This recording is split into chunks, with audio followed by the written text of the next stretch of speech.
자, 이제 계속해서 보도록 할게요. 자, 교재 34페이지로 와서 자, 회계 정보의 제약 요인이라고 적혀 있는데 이 제약 요인이라는 건 이 지금 우리 재무 회계에 대한 회계 질적 특성인데 이 재무 회계는 우리 과거 지향적 정보들이에요. 그렇기 때문에 그리고 그걸 우리가 생산해서 우리가 만드는 데에 시기가 걸리기 때문에 그 외부 이해관계자한테 그때그때 적시적인 정보를 제공하는 데에 제약이 발생할 수밖에 없다라는 거예요. 자, 그리고 효익과 원가 간의 균형이라고 적혀 있는데 자, 우리는 회계 정보를 생산하고 뭔가를 만드는 데는 당연히 비용이 소모가 될 거예요. 근데 이 회계 기준을 만약에 바꾼다면 그게 대해서 또 당연히 비용이 발생을 하게 되겠죠.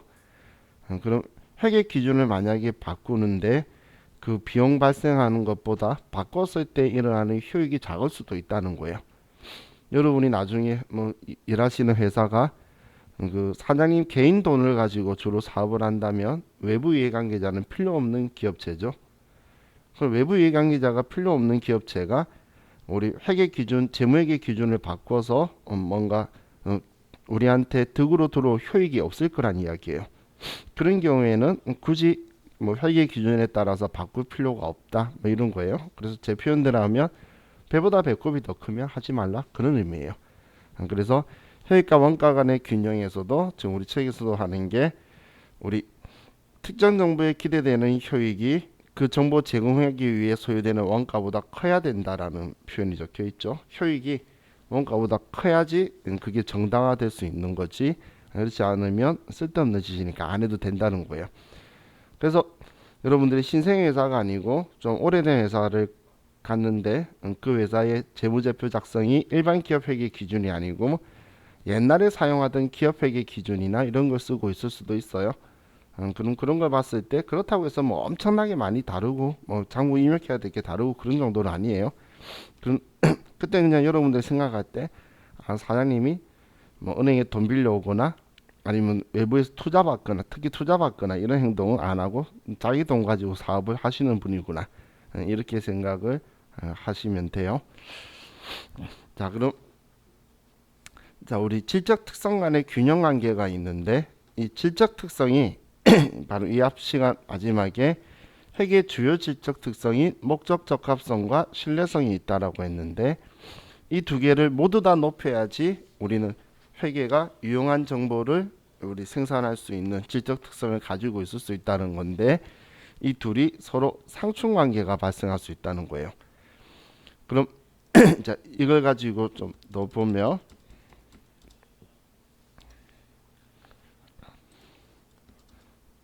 자, 우리 목적 적합성을 높이고자 했을 때는 자, 우리 회사가 자, 예를 들어서 그 외부 이해관계자한테 재무상태표에 자산을 보여줄 때에 공정가치로 보여주는 게 좋냐 아니면 역사적 원가, 취득원가로 보여주는 게 일반적으로 좋냐 이제 그거에 대한 부분을 가지고 생각하면 자, 우리 기업이 가지고 있는 자산이 있는데 취득을 2억에 했는데 얘가 가치가 상승해서 20억이 됐다는 거예요.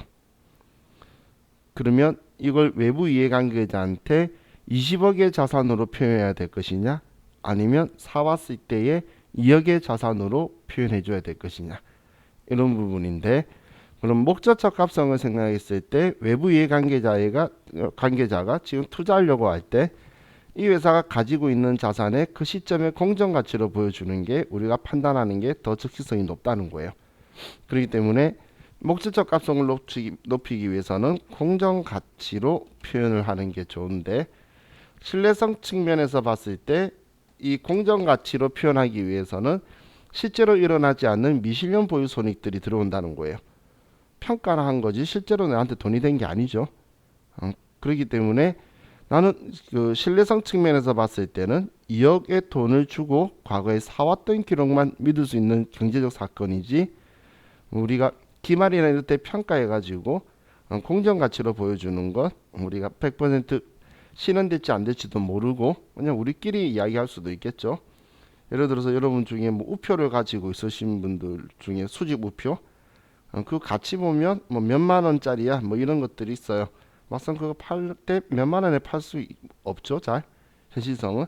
그러면 이제 그런 거에 대해서 믿을 수 없기 때문에 우리는 실제로 일어난 것만 외부 이해관계자한테 보여줘야 된다는 거예요. 그게 역사적 원가를 보여준다라는 거예요. 그럼 목적적 값성을 높이기 위해서는 공정가치로 표현하는 게 좋은데 신뢰성을 높이기 위해서는 역사적 원가로 표현하는 게 신뢰성을 높인다는 거예요. 그럼 이 두 개 중에 어떤 걸 이제 보여줄 거냐 그런 것 때문에 우리가 회계 처리할 때 관저법으로도 회계 처리해서 둘 다 보여주려고 하고 그런 형식으로 우리가 장부에 기록하는 방식을 둘 다 높여주려고 노력을 하고 있다라고 보시면 돼요. 그럼 또 제가 극단적인 예로 우리 기업이 그 건설회사라고 볼게요. 그럼 건설회사가 몇천억짜리 건물을 짓기로 수주를 받았는데 제가 극단적인 표현이라고 표현한 건 그냥 공사하는 기간이 3년 걸려요. 그런데 이 3년 걸렸는데 완성되었을 때에 그 돈 몇천억을 이제 다 받기로 완성했을 때 다 받기로 계약을 했다고 볼게요. 그럼 우리 회사가 1차 연도에 공사 성실히 하고 2차 연도에도 공사를 성실히 잘 했어요. 그럼 이때 우리 회사가 그 공사했을 때 돈을 받은 적이 없는데 근데 우리는 수익을 인식해야 될 거냐라는 거예요. 근데 여러분들이 생각했을 때 2년 동안 성실하게 공사를 잘했다면 당연히 그 기업도 그만큼 수익을 인식해서 우리한테 표현해줘야 잘하고 있다는 걸 알 수가 있겠죠. 그래야 그 다음 연도에 완성되면 또 그거에 대해서 또 좋은 효익이 나오겠구나 판단할 수 있으니까 우리는 장부에 지금 투자자 입장에서는 돈을 안 받았다 하더라도 이때는 발생 기준 혹은 진행 기준으로 보여주는 게 훨씬 더 목적 적합한 정보를 준다는 거예요. 하지만 지금 둘 다 그 목적 적합성 측면이나 신뢰성 측면이나 틀린 말은 없어요. 서로의 생각의 차이인 건데 신뢰성 측면에서는 너가 지금 예를 들어서 60%의 공사를 했다고 60%를 수익으로 인식하고 있는데 만약에 지금까지는 잘했지만 완성 못하면 어떨 거냐는 거예요. 또 완성했는데 돈을 못 받으면 어떻게 할 거냐 그거예요. 그렇기 때문에 신뢰성 측면에서는 우리가 돈 받았을 때의 수익을 인식하라는 거기 때문에 얘는 현금 기준, 현금주의를 가지고 완성 기준으로 하는 게 적합하다는 거예요. 둘 다 틀린 말은 없다라고 했죠. 그래서 이걸 우리는 적절하게 전부 다 외부 이해관계자한테 높이도록 표현해 줘야 되는 거고, 자 재무제표의 경우에서도 우리는 목적적 값성을 높이기 위해서는 외부 이해관계자가 요구할 때에 그때그때 정보를 줘야 되겠죠. 그래서 최대한 빨리 정보를 생산해서 주기 위해서 분기, 반기 재무제표를 작성을 해요. 분기나 반기 재무제표를 작성을 해서 외부 이해관계자한테 보여주면 그나마 그래도 최대한 가까운 시간 안에 적시에 정보를 제공할 수 있다는 거예요. 하지만 신뢰성 측면에서는 우리 기업이 1년 동안 평균이 한 분기만 가지고 했을 때에 정확한 표현이 안 나올 수도 있다는 거예요. 여름철 장사인 경우에 1분기는 별로 실적이 안 좋겠지만 2분기, 3분기에는 좋아지겠죠. 하지만 4, 4분기에는 또 실적이 안 좋을 건데 과대하게 보여줄 수도 있는 그런 단점이 있다는 거예요. 그렇기 때문에 신뢰성 측면에서는 우리는 연차 재무제표 혹은 결산 재무제표라고 하는데 이 연차 재무제표, 결산 재무제표를 작성하는 게 신뢰성을 높인다는 거예요.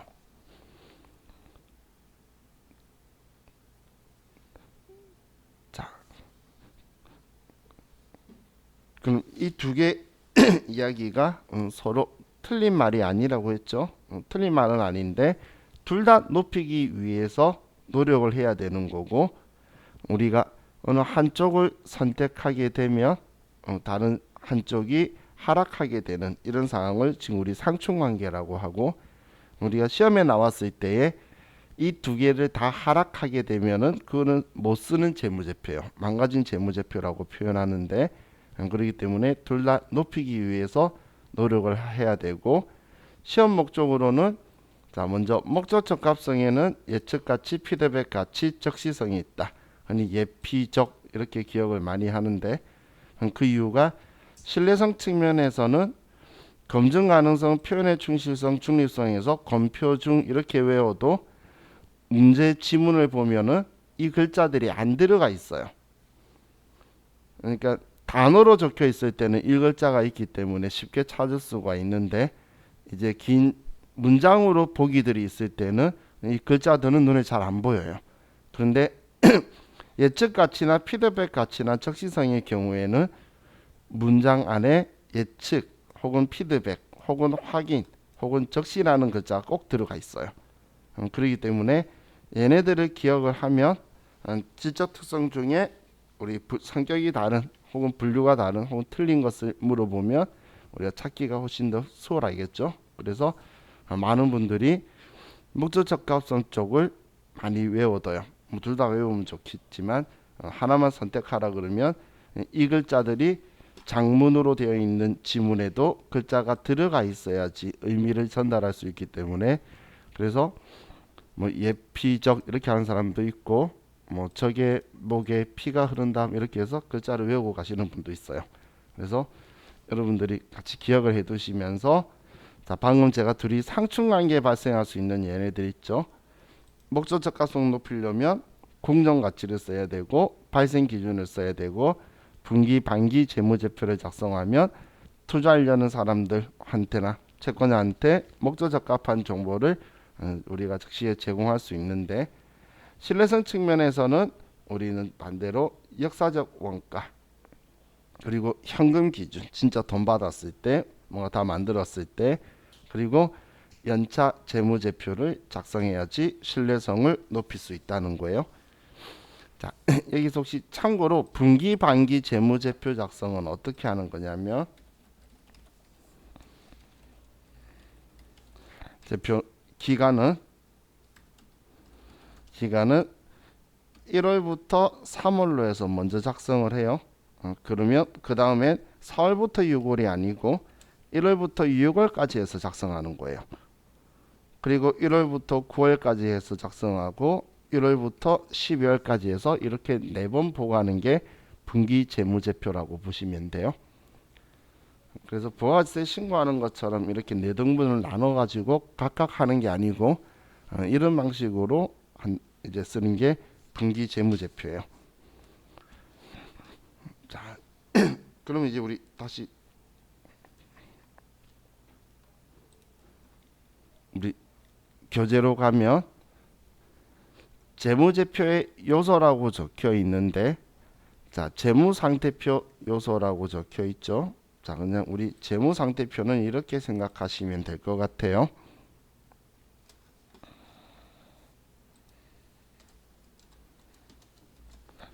재무상태표는 일정 시점 우리 재무상태 혹은 재산 상태 그리고 자산, 부채, 자본, 이게 우리 재무상태표의 키워드죠.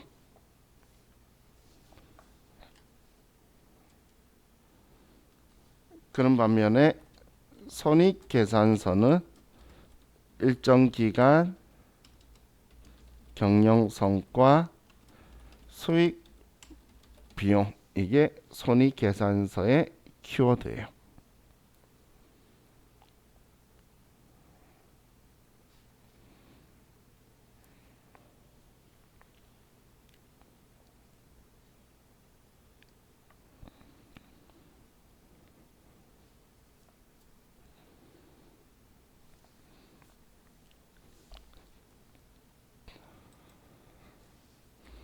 자, 그럼 참고로 포괄 손익계산서라는 거, 자 우리가 수익에서 비용을 빼면 이익이 나오죠. 자, 그런데 여기까지만 해서 당기순이까지 내는 거는 손익계산서고,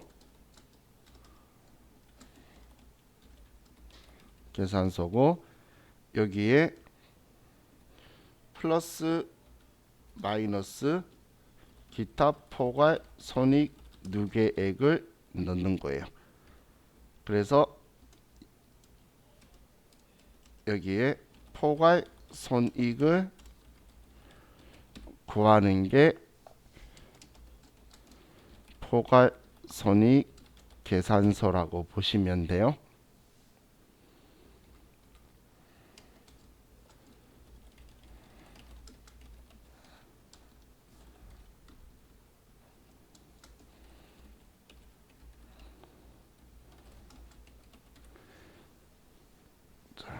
그럼 우리가 공부하는 건 일반 기업 회계 기준이기 때문에 당기순이익 구하는 것까지만 보면 돼요. 자, 우리 기타 포괄 손익 누계액이 뭐였죠? 참, 이제는 안면은 있죠. 갑자기 뭐였냐라고 물어봤을 때 생각이 안 나셔도 하도 많이 보니까 얘는 우리 미실현 보유 손익 모아두는 자본으로 분류되는 거죠. 그럼 재무상태표에 들어가 있는 애예요. 자본이라서. 그런데 얘도 실제로 안 일어난 것까지 포괄적으로 손익계산서에 집어넣은 걸 이제 우리 포괄손익 낸 걸 포괄손익계산서라고 하는데, 아마 주식 하시는 분들은 IFRS 쓰는 재무제표 보시니까 포괄손익계산서를 보실 거예요.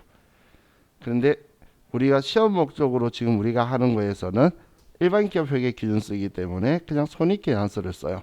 근데 이 저자가 계속 IFRS하고 초반에 좀 헷갈려 가지고 이렇게 표현 잘못 쓴 거니까, 여기 그럴 거면 기타 포괄 손익 누계액이나 뭔가가 있어야 되는데 없죠. 그래서 포괄자를 그냥 지워버리시면 돼요. 얘는 표현을 잘못했다고 생각하시면 돼요.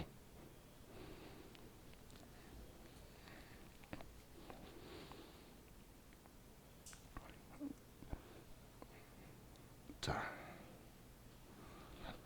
다음 재무제표 요소에 인식과 측정 적혀 있는데, 당연히 인식은 계정 과목으로 금액으로 인식을 할 거고, 금액은 화폐 단위로 원으로 보여주는데, 자, 우리가 이 재무상태표에서 자산, 부채, 자본이 있는데, 자, 자본은 우리는 개별적으로 측정하는 것이 아니라는 거예요. 자본은 구할 때 자산에서 부채를 차감해서 계산을 하는 거지, 우리는 개별적으로 자본이 얼마야 라고 하면서 우리가 측정하는 것이 아니라는 거예요. 자본은, 제가 과거에 이런 말 했던 거 기억나시죠? 내가 가지고 있는 모든 것 중에서 상환의 의무가 있는 갚아야 되는 거 빼면, 부채를 빼면 나머지는 다 우리 거다. 그게 자본이다라고 표현하는 거지. 우리가 자본 계정 과목을 좀 봤었는데 걔네들을 다 하고 뺀 게 자본의 값이 아니라는 거예요. 그렇기 때문에 우리는 자본은 측정하는 게 아니다라는 거 기억하시고, 지금 아래 자산에서 부채 뺀다는 게 자본 등식이죠. 그래서 자본은 자산에서 부채를 차감한 것이다. 다음,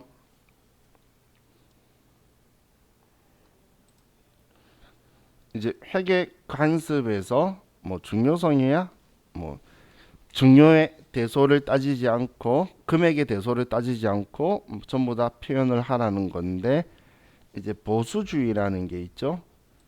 자, 우리 보수주의는 기업의 안정성을 이야기하는 거예요. 기업의 안정성. 안정주의라고 표현하는 사람도 간혹 있긴 한데, 자, 이 보수주의의 제일 중요한 건 회계 기준 내에서,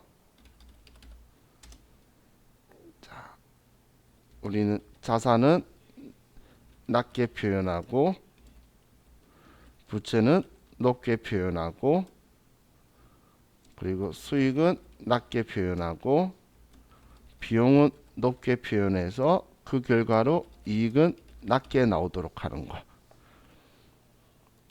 회계 기준 아니라는 건 무턱대고 인식하지 말라는 게 아니고, 우리는 정확한 기준을 완전히 충족했을 때만 낮게 보이는 것. 낮게 하겠다는 건 완전히 인식했을 때만 인식하고 아닐 때는 장부에 쓰지 말라 그 이야기예요. 그런데 반대로 높게 한다는 건 그 가능성을 우리가 인식 기준에 적정히 충족하게 되면 전부 다 표현하라는 이야기예요.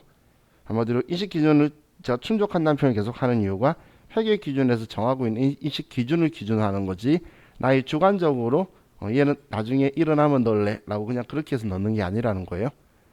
그래서 회계 기준을 벗어나면 안 돼요. 절대.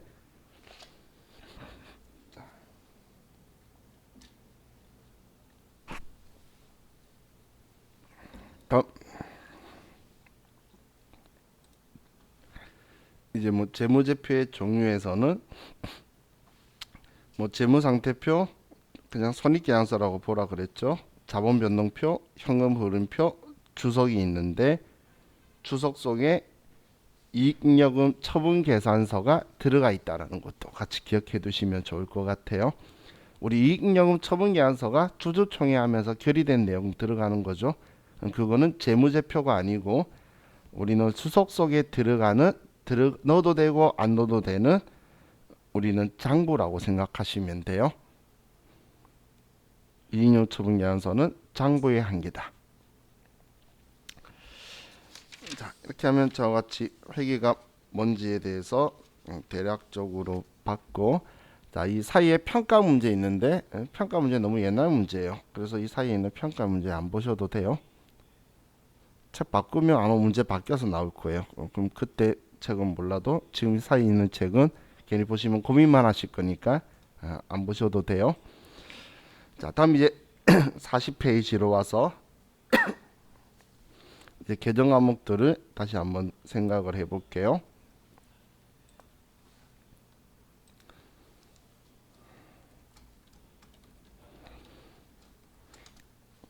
자, 우리가 먼저 현금이라는 개정 과목은 우리가 주화나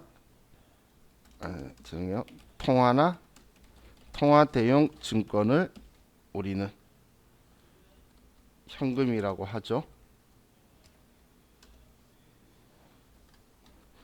자, 그럼 이 통화라는 건 한국은행 발행 주화나 지폐를 통화라고 하는 거고, 통화 대용 증권은 우리가 수표라든지 아니면 우리 사채 채권 만기 이자표라든지 배당금 영수증이라든지 이런 것들이죠. 근데 여기에서 제가 수표라고 말한 거는 가계수표, 당좌수표, 자기합수표 이런 걸 전부 다 통틀어서 이야기한 건데, 얘는 어떤 수표든 간에 다른 회사가 발행한 거는 난 전부 다 현금이라고 하는 거예요. 우리가 발행한 걸 제외하고는 모두 다 현금이라는 개정 과목을 쓴다라고 기억을 하시면 돼요. 그렇죠?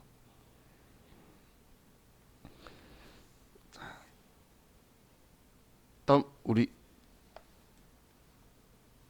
교재 두 번째에 현금과부족이라는 개정 과목이 있죠. 현금과부족이라는 개정 과목은 얘는 임시 개정이고 미결산 항목이에요. 얘는 미결산 항목이라는 건 결산 시 잔액을 제거해야 되는, 잔액이 있다면 제거해야 되는 개정 과목이고, 지금 우리가 하고 있는 건 당좌 자산이죠. 지금 첫 시작이니까. 그래서 현금과부족 개정 과목의 자리는 차변 개정이에요. 차변 개정.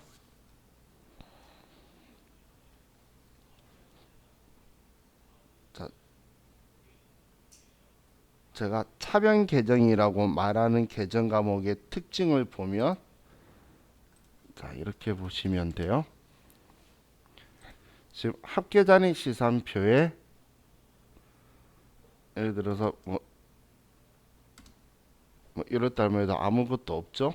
그럼 여기가 차변이고 여기가 대변인데 제가 일반전표에서 1월 1일날 돈이 부족해서 대변에 현금이다 100만원, 차변에 현금 과부족이라고 쓰면, 자 얘를 차변에 썼죠. 자기 자리에 쓰게 되면은 이 계정 과목의 잔액이 우리 여기에 현금 과부족이라는 이 계정 과목의 금액이 100만원으로 늘어난 거예요. 플러스로 나왔죠. 그럼 당연히 현금도 차변 계정이기 때문에 지금 전표에 입력할 때 대변에 쓰니까 대변 쪽에 금액이 플러스로 나오는 게 아니라 차변에 마이너스라고 뜨는 거예요. 그럼 만약에 돈이 남아서 반대로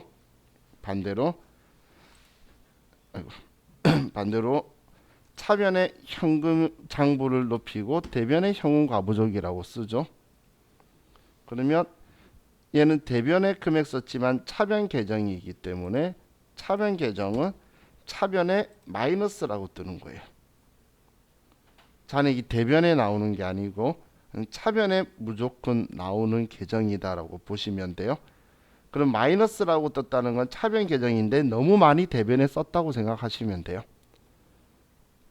지금 우리 장부에 있던 잔액보다 너무 많이 자기 자리 반대쪽에 써서 넘어가니까 우리는 같은 쪽에 쓰면 플러스로 올라갈 거고 그 반대쪽에 많이 쓰면 장부에 있던 것보다 더 많이 쓰면 자기 자리에서 마이너스라고 보여주는 성격을 가지고 있을 거예요.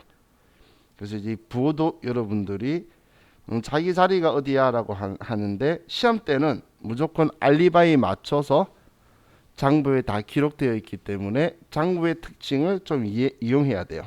심지어는 나중에 저와 같이 다시 또 예를 볼 건데 기출문제에서 현금과부족이 장부에 마이너스로 적혀 있대.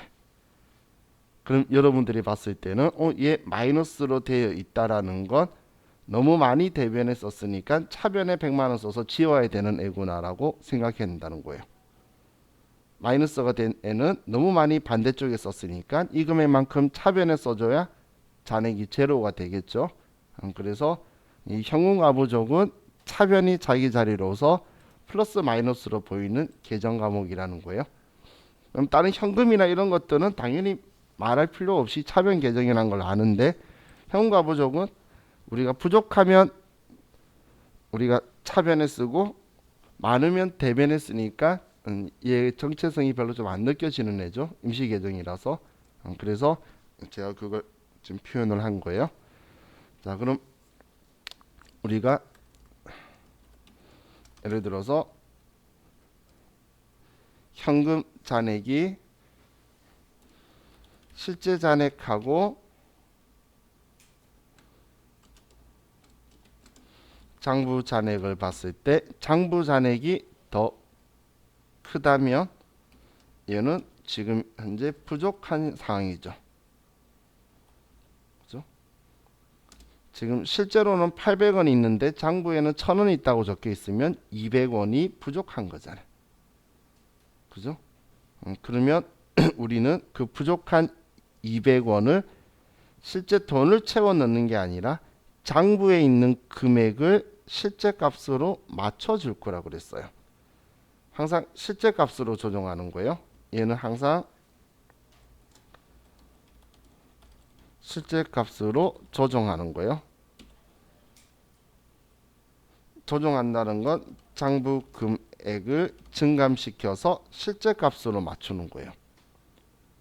우리 지금까지 실제 있는 대로만 장부에 기록되도록, 실제 일어난 대로 장부에 기록되도록 그렇게만 썼지 추상적으로 장부에 맞춰서 실제 값을 움직인 적은 단 한 번도 없어요. 그죠? 그럼 이런 경우에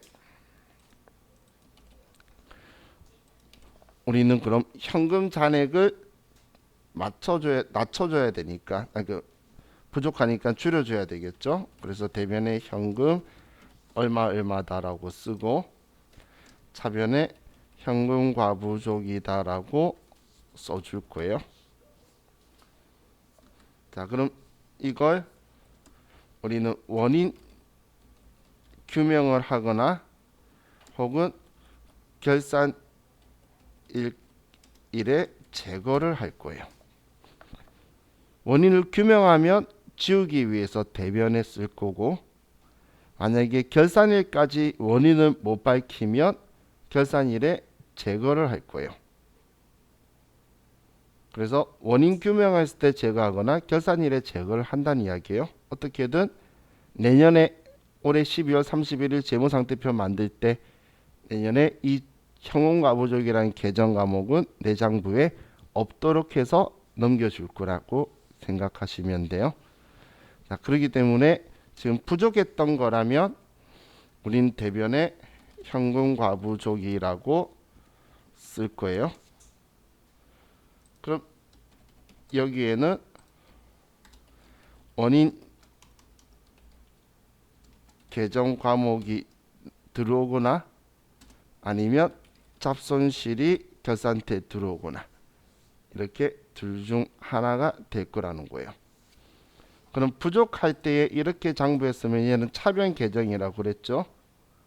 그러면 우리 부족할 때 장부에 회계 처리하고 나면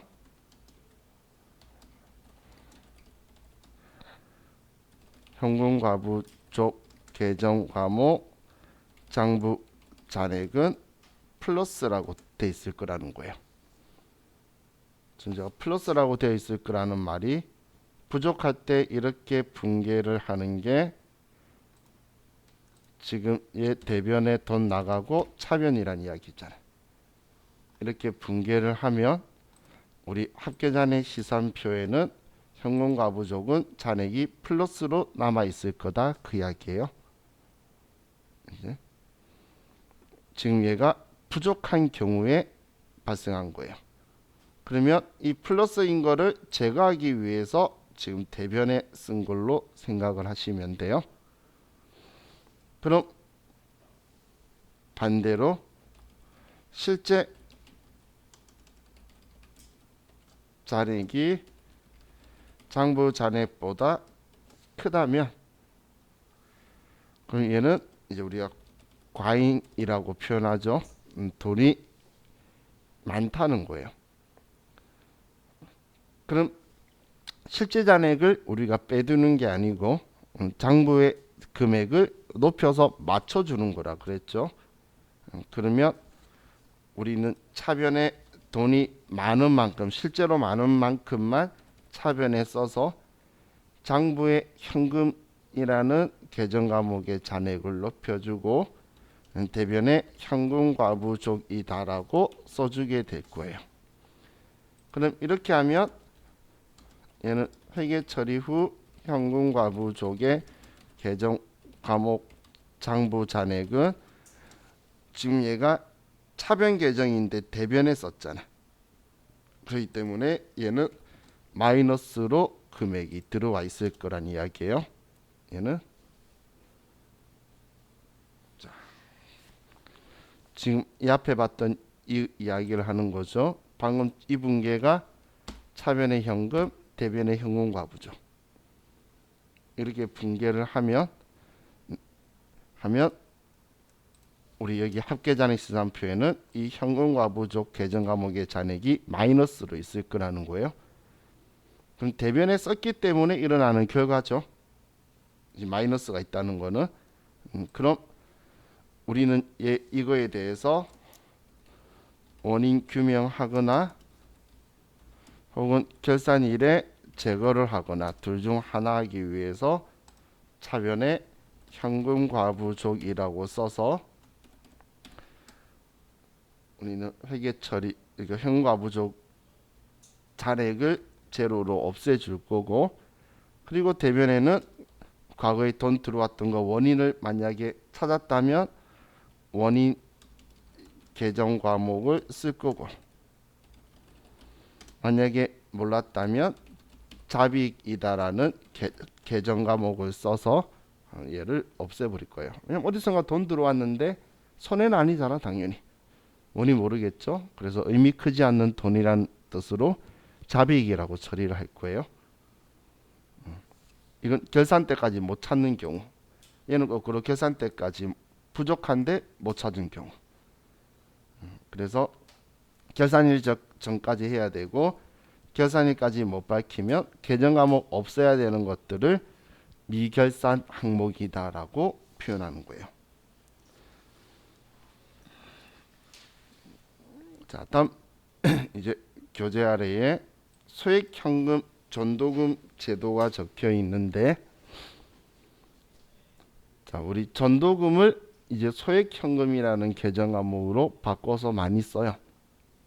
이제는 소액현금이라고 많이 쓰는데, 자, 이 전도금 제도는 정액자금선거법, 부정액자금선거법이 있다. 이거 그냥 여러분 회사 갔을 때 이렇게 하고 있구나, 이것만 생각하시면 되지, 시험에서 이거 가지고 물어본 적은 단 한 번도 없어요.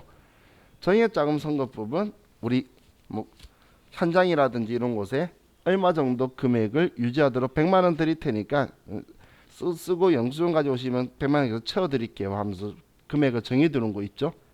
그걸 정액자금선거법이고, 부정액자금선거법은 필요할 때마다 요구하면 그때그때마다 돈을 지급해주는 방식이 있죠. 그걸 부정액자금선거법이라고 하는 거예요. 그럼 얘는 뭐 별로 크게 용어에 신경 쓸 필요는 없겠죠. 자, 그럼 이제 은행 예금으로 가서, 자, 우리 요구불 예금이라는 건 우리는 입출금이 자유로운 예금 등을 우리 요구불 예금이라고 하는데, 자, 우리는 당좌 예금이라는 계정 과목이 있죠. 자, 이 당좌 예금이라는 계정 과목은 당좌 수표 제도를 이용하기 위해서 하는 거예요.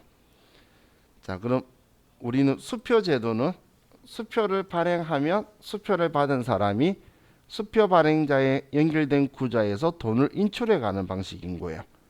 그럼 내가 당좌 수표를 발행하면 그걸 받은 사람이 은행 가서 그 수표를 이용해서 제 당좌 예금 구좌에서 돈을 인출해 가요. 그럼 우리는 수표를 발행하면 당좌 예금에서 돈 나갈 확률이 높겠죠. 그렇기 때문에 수표 발행했을 땐 당좌 예금에서 돈 들어갔다고 할 거예요.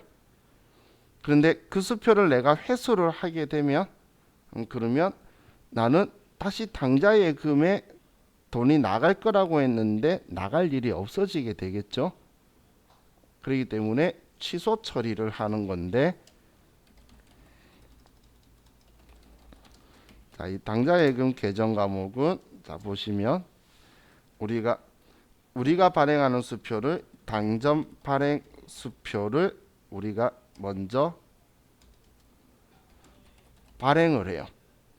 발행을 하게 되면 대변에 당좌 예금이다 얼마 이렇게 쓰죠.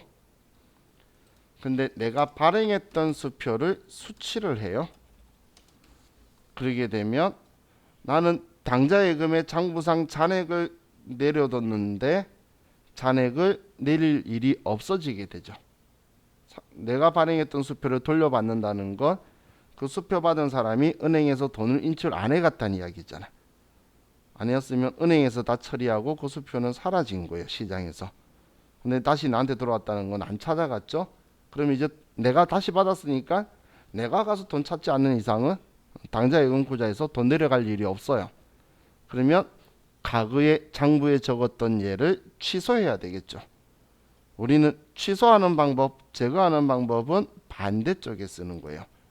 그래서 차변에 당좌 예금이라는 계정 과목을 쓰게 되는 거예요. 이걸 그냥 단순하게 생각하라고 우리가 발행한 수표는 줬던 말았던 당좌 예금이라고 말하지만 이제 우리 분개해봤잖아요. 발행할 때 줬던 게 다시 나한테 돌아오면 취소하기 위해서 반대쪽에 쓴 거예요. 참 우리 장부에 기록할 때는 어떤 거냐라고 정하게 되는데, 그 다음 일어나는 거는 무조건 장부에서 지우는 행동이에요. 그래서 당점 발행 수표는 우리가 당좌 예금이라고도 표현하지만 그러지만 얘는 그렇게 생각하는 것보단 참 발행할 때 당좌 예금 썼기 때문에 얘가 돌아왔을 때 우리는 당좌 예금이라고 반대쪽에 써준 거예요. 그럼 반대로 생각해 보면 동전 발행 수표는 우리가 발행한 거 아니죠. 얘는 현금이라고 한다 했잖아. 그래서 우리가 이 수표를 수취하게 되면 우리는 은행 가면 돈으로 그냥 쉽게 용이하게 바꿀 수 있기 때문에 통화대형 증권으로 차변에 현금이라고 쓰는 거예요. 그런데 우리가 받았던 이 수표를 나도 은행 안 가고 그냥 다른 물건 팔면서 또 상대방 다른 사람한테 준 거예요. 그러면 동전 발행 수표로 우리가 물건 사면서 취급하면 나 과거에 받았을 때 현금이라고 써뒀잖아요. 그렇기 때문에 이걸 지워주기 위해서 대변에 현금이라는 계정 과목이 나간다고 보시면 돼요. 그럼 지금 제가 먼저 쓴 게 장부에 처음 기록한 거잖아. 얘가 제거되기 위해서 지운 거예요. 위에 얘도 처음 내가 발행할 때 이 계정 과목을 선택했기 때문에 이 사건에 대한 취소가 발생해서 지운 거다라고 생각하시면 돼요. 그러니까 마치 분위기가 당전 발행 수표는 당좌예금, 동전 발행 수표는 현금만 쓰는 걸로 될 수밖에 없는 거죠.